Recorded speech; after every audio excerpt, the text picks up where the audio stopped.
পৃথিবীর অন্য দেশে আমাদের যে গুদাম সিস্টেমে খাদ্য রাখা হয় এগুলো সাধারণত এখন আর তারা হিউম্যান ফুডস রাখে না, এইটাই রাখে তারা অ্যানিমালস ফুড, অর্থাৎ গরু বা বাফেলো বা ওই হর্স ফুড ইত্যাদি।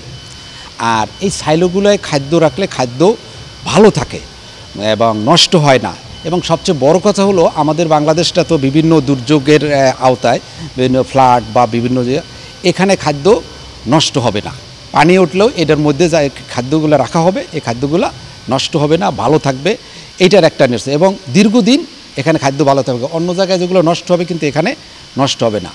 অন্য সাইলে যেগুলো পুরনো জায়গা ছিল তারপরেতে এখন আরও আধুনিক, এগুলো আরও আধুনিক এবং এগুলা কাজকর্মেও অনেক সহজ, আজ লোকবল অনেক কম লাগবে।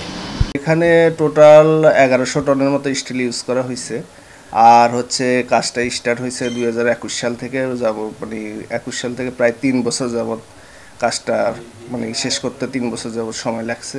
যে এটির জোয়ার বাটার আপ ডাউনের কারণে আমরা দেখা গেছে অনেক কিছু একটু লেট করা, কাজটা একটু লেন্দি হয়ে গেছে। এটার সাথে প্রায় 2.5 লাখ লেবার ইউজ ব্যবহার করা হয়েছে। আমরা যদি সবাই ধরি তাহলে 2.5 লাখ লেবার। এই যন্ত্রপাতি তো সব কিছু বাহিরের থেকে আনা হয়েছে। আমাদের এটা জেবি করা, ফ্রান্সের জেরিকোর সাথে জেবি করা, তো ওনারা এগুলো সাপ্লাই দিছে, ঠিক আছে। আমরা জাস্ট এখানে ইনস্টল করে আপনার সব কিছু রেডি করে দেওয়া হয়েছে। 60 টন ক্রেন ছিল, 25 টন ক্রেন ছিল, তারপরে ফেলুডার ছিল, এক্সকেভেটর ছিল, ড্রাম ট্রাক ছিল, অনেক ভারী ভারী যন্ত্রপাতি ইউজ করা হয়েছে। আমার আছে প্যাকিং মেশিন। এখানে যে আমার এই প্যাকিং মেশিন থেকে অটোমেটিক্যালি 5 কেজি প্যাকেট বের হবে। 5 কেজি প্যাকেটে এখানে যে আমার 50 কেজি বস্তা আছে, 5 কেজি প্যাকেট এখানে 10টা আসলে পরে এটা অটোমেটিক আবার এখানে চলে আসবে। ক্যামেরায় ওয়াও, স্টাইল দেখাও, Xenon X21 পারলে ঠেকাও। এখানে আমার মেজারমেন্টই আছে, এখানে দেখা যাবে যে 50 কেজি অ্যাকচুয়াল হয়েছে কিনা। এটা প্যাকিং মেশিনের ফাংশন। আবার এইদিকে আছে আমার ব্যাগিং মেশিন। ব্যাগিং মেশিনে আপনার 30 থেকে 50 কেজি পর্যন্ত বস্তা হবে। আর এদিকে আছে মিক্সচার মেশিন। এই যে নীল যেটা, এটা মিক্সচার মেশিন। এই মিক্সচার মেশিনে হবে কি ফর্টিফাইড রাইস যেটা, এটা যে প্রডিউস করবে। এই মিক্সচার মেশিনের সাথে আমরা নর্মাল রাইসের সাথে ভিটামিন প্লাস মিনারেল, আয়রন এগুলো মিক্সড করে এটা আমরা বাজারজাত করতে পারবো।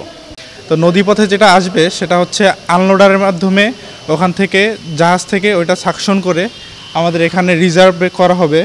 এখান থেকে রিজার্ভ করার পরে এই প্যাকিং এবং ব্যাগিং মেশিনের সাহায্যে এটা প্যাকিং হয়ে দেন স্টিচিংয়ের মাধ্যমে, এই চুটের মাধ্যমে ট্রাক লোড হয়ে দেন আবার বাহিরে চলে যাবে। এখানে আমাদের যদি এখানে মেটেরিয়াল যদি কোনো নষ্ট হয়, আমাদের জন্য ওয়ার্কশপ কাম স্টোর আমাদের এখানে করা আছে। যদি কোনো মেটেরিয়ালস নষ্ট হয় ওয়ার্কশপে নিয়ে আমাদের মেটেরিয়ালস এখানে রিপেয়ারিং করা হয়, রিপেয়ারিং করে এখানে আবার আমাদের করা হয়। আমাদের এখানে স্টোর আছে, যে স্ক্র্যাপ মালগুলো স্টোরে রাখা হয়। আমাদের চালের যে খাদ্য গুদামগুলো রয়েছে এখানে তো আমরা স্থানীয় বিলি বিতরণের জন্য মজুত করি। দীর্ঘ সময় মজুদের জন্য এই সাইলোটা ভালো ভূমিকা রাখবে। আর চালগুলো এটাকে মোটামুটি একটা টেম্পারেচার কন্ট্রোল করে এটাকে মেনটেন করা সম্ভব হবে।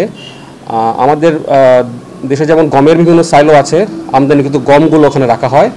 সেখানে অন্যান্য জেলার মতো করে বরিশাল স্টিল রাইস সাইলো এখানে দীর্ঘ সময়ের জন্য চাল মজুত করতে পারবে এবং অন্যান্য জেলার প্রয়োজনের নিরিখে এগুলা চলাচল সূচির মাধ্যমে বিভিন্ন জেলায় প্রেরণ সম্ভব হবে।